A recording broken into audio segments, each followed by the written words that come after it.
warahmatullahi wabarakatuh. Selamat pagi anak-anak semuanya. Bagaimana kabarnya kalian hari ini? Ustazah harap semoga semua dalam keadaan sehat ya. Anak-anak, pada pembelajaran kali ini kita akan belajar tentang tema 2 subtema 3, yaitu menyayangi tumbuhan. Tahukah kalian, tumbuhan sangat bermanfaat bagi manusia. Sebagian besar makanan yang dimakan oleh manusia berasal dari tumbuhan. Misalnya saja nasi. Nasi sebelum dimasak menjadi nasi, ia berasal dari padi. Padi juga merupakan tumbuhan. Selain itu, sayur yang sering kita makan itu juga berasal dari tumbuhan. Oleh karena itu, tumbuhan harus kita rawat, harus kita sayangi dengan baik. Untuk mengetahui bagaimana cara merawat dan menyayangi tumbuhan, kalian bisa menanyakan atau melakukan kegiatan wawancara dengan orang tua kalian atau orang-orang sekitar kalian. Wawancara adalah kegiatan tanya jawab yang dilakukan oleh 2 orang atau lebih antara narasumber dan pewawancara. Wawancara bertujuan untuk memperoleh informasi dari narasumber. Sedangkan pewawancara adalah orang yang mengajukan pertanyaan-pertanyaan pada orang yang diwawancarai. Sedangkan narasumber adalah orang yang memberikan informasi dalam kegiatan wawancara. Langkah-langkah dalam melakukan kegiatan wawancara adalah sebagai berikut. 1. Menentukan tema atau topik wawancara. 2. Mempelajari masalah yang berkaitan dengan tema wawancara. 3. Menyusun daftar atau garis besar pertanyaan yang akan diajukan. Pertanyaan yang akan diajukan menyangkut dari 5W dan 1H, yaitu apa, siapa, bagaimana, kapan, di mana, dan mengapa. Yang keempat yaitu menentukan narasumber dan mengetahui identitasnya. Yang kelima, menghubungi dan membuat janji dengan narasumber. Yang keenam, mempersiapkan peralatan untuk wawancara, antara lain alat tulis atau alat perekam. Yang ketujuh yaitu melakukan wawancara. Yang kedelapan, mencatat pokok-pokok wawancara. Dan yang terakhir yaitu menyusun laporan hasil wawancara. Hal-hal yang perlu disampaikan dalam laporan hasil wawancara antara lain: 1. Topik wawancara. 2. Waktu dan tempat wawancara. 3. Narasumber dan pewawancara. Yang keempat yaitu hasil wawancara. Wawancara bisa dilakukan dengan anggota keluarga yang ada di rumah. Nah, anak-anak, dalam sebuah keluarga terdapat beberapa anggota keluarga yang memiliki hak dan kewajiban masing-masing. Salah satu contoh hak dan kewajiban anggota keluarga adalah hak anak mendapatkan kasih sayang dari orang tua. Nah, sedangkan contoh kewajiban anak terhadap orang tua yaitu menghormati orang tua dan mematuhi perintah orang tua. Kita harus menjaga keseimbangan hak dan kewajiban.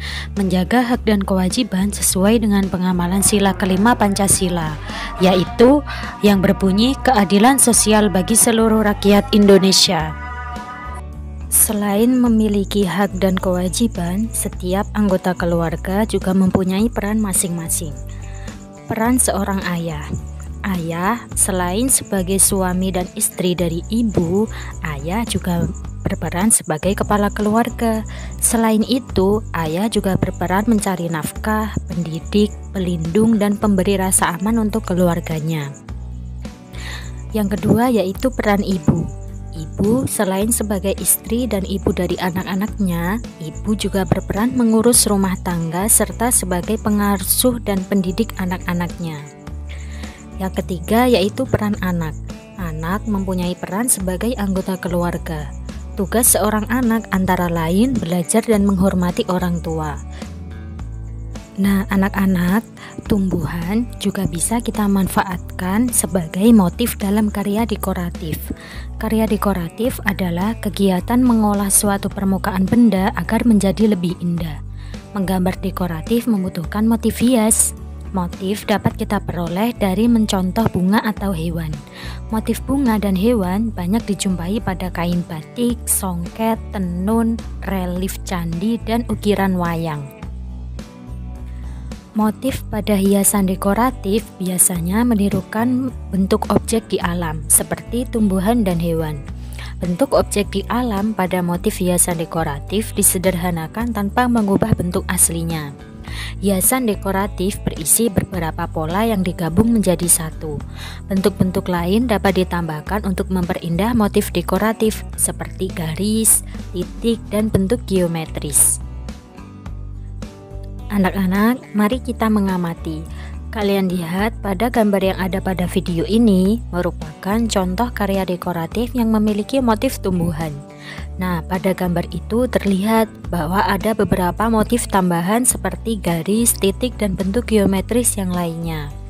Nah, motif itu ditambahkan dengan tujuan untuk memperindah sebuah karya dekoratif. Anak-anak, tumbuhan juga memiliki beberapa bagian dalam tubuhnya seperti batang, tangkai, dan juga daun. Nah, kalian semua pasti pernah melihat yang namanya tangkai. Tangkai pada tumbuhan juga memiliki panjang masing-masing. Nah, panjang pada tangkai tumbuhan bisa diukur menggunakan garis bilangan. Garis bilangan adalah sebuah garis di mana pada garis tersebut diletakkan bilangan-bilangan secara terurut atau berurutan, mulai dari yang terkecil hingga yang terbesar. Garis bilangan terdiri dari bilangan yang urut. Garis bilangan dapat membantu kita dalam menyelesaikan soal penjumlahan. Garis bilangan bisa juga kita gunakan untuk penjumlahan bilangan cacah seperti contoh pada video berikut ini. Nah, anak-anak, pada video ini Ustazah akan menjelaskan tentang bagaimana cara menghitung penjumlahan menggunakan garis bilangan. Garis bilangan merupakan sebuah garis di mana yang di dalam garis itu ada bilangan yang berurutan. Ditulis bilangan yang berurutan dari yang terkecil sampai ke terbesar. Kalian perhatikan pada garis bilangan yang atas ini. Oke, di sini Ustazah tulis dari angka 0 sampai angka 16. Nah, oke anak-anak, kalian perhatikan lagi di sini ada garis. Yang pertama ini ada garis dari 0 sampai angka 7.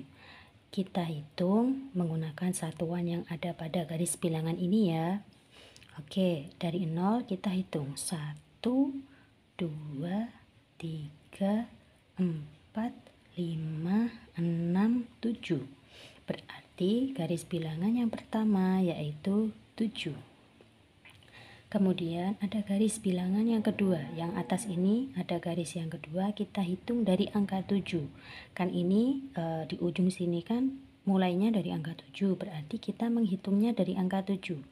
Kita hitung berapa satuan ya? 1, 2, 3, 4, 5, 6. Nah, ada 6. Tadi melompat 6 satuan. Kita tulis di sini. Berarti nah ini ada 7 sama 6, berarti 7 ditambah 6 kita lihat di ujung sini. Tadi di ujung sini ketemunya yaitu pada angka 13, berarti 7 tambah 6 hasilnya 13. Nah, itu tadi merupakan contoh cara menghitung penjumlahan menggunakan garis bilangan. Kita ke contoh yang kedua. Nah, kita ke contoh yang kedua.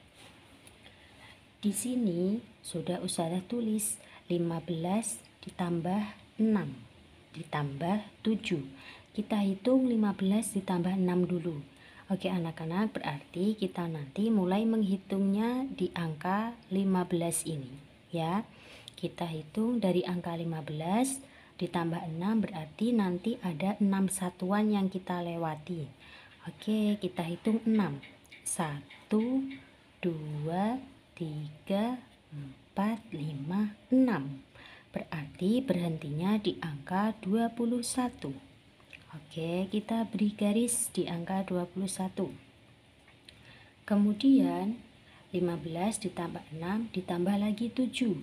Kita hitung dari angka 21, kita jalan 7 satuan. 1, 2, 3, 4, 5, 6, 7. Ini berhenti di angka berapa anak-anak? Iya betul, ini berhenti di angka 28. Berarti garis yang kedua berhenti di angka 28. Nah, dari sini berarti kalian sudah bisa menemukan jawabannya. 15 ditambah 6 tadi berhenti di angka berapa anak-anak? Ya, di angka 21. Kemudian setelah itu ditambah lagi 7. Berhenti di angka berapa anak-anak? Di angka 28. Berarti di sini bisa ditulis hasilnya yaitu 28. Nah, anak-anak, sekarang kita ke contoh selanjutnya. Ini kita masuk ke soal cerita ya anak-anak. Soal ceritanya begini. Nana mempunyai tangkai dengan panjang 8 cm. Nah, kemudian Dina mempunyai tangkai yang panjangnya 7 meter. Berapa jumlah tangkai keduanya? Nah, nanti kita hitungnya begini. Tadi tangkainya Nana itu 8 cm. Kita hitung dari yang angka 0 sini ya anak-anak. Kita hitung 8 satuan. 1, 2, 3, 4, 5, 6, 7, 8. Berarti ini tangkainya Nana. Selanjutnya tadi tangkainya Dina ada 7 cm. Nah, kita hitung ditambah dari tangkainya Nana. Dari sini ya anak-anak, Dina 7 cm. 1, 2, 3, 4, 5, 6, 7. Berhenti di angka 15. Berarti kita beri garis ya anak-anak. Sampai angka 15 ini tadi tangkainya Dina. Nah, tadi yang Ustazah tanyakan berapa jumlah tangkai keduanya. Berarti tangkainya Nana sama tangkainya Dina berhenti di angka 15. Itu artinya jumlah tangkai keduanya yaitu 15 cm. Nah, dari sini kalian sudah bisa memahami bagaimana cara menghitung penjumlahan menggunakan garis bilangan anak-anak. Oke, terima kasih. Oke anak-anak, itu tadi merupakan cara penjumlahan bilangan cacah menggunakan garis bilangan. Apabila kalian ada yang masih bingung atau belum paham, kalian bisa menanyakan ke Ustazah. Oke? Nah, anak-anak, kalian perhatikan tulisan yang ada pada video ini. Tugas kalian yaitu melakukan kegiatan wawancara pada petani di sekitar rumah kalian dengan tema cara merawat tanaman atau tumbuhan yang ada di sawah. Kalian bisa memilih entah itu petani yang sedang menanam jagung, padi, atau yang lainnya. Yang penting temanya yaitu bagaimana cara merawat tumbuhan. Nah, kalian melakukan kegiatan wawancaranya, kalian mendatangi petani yang sedang ada di sawah. Kalian memakai seragam sekolah ya, kalian memakai seragam hari Senin, yaitu merah putih. Kalian datangi petani yang ada di sawah, kemudian kalian mengajukan beberapa pertanyaan tentang bagaimana cara merawat tumbuhan. Nah, setelah itu kalian catat poin-poin yang penting. Setelah itu kalian membuat laporan hasil wawancara dengan poin-poin yang sudah Ustazah jelaskan pada video yang ada di depan tadi. Oke anak-anak, jangan lupa didokumentasikan ya, di foto. Terima kasih. Nah anak-anak, itu tadi merupakan pembelajaran kita di tema 2 subtema 3. Semoga bermanfaat untuk Ustazah dan untuk kalian semua ya. Oke, jangan lupa sholat 5 waktu, belajar yang rajin. Cukup sekian dari Ustazah. Wassalamualaikum warahmatullahi wabarakatuh. Terima kasih. Jangan lupa subscribe.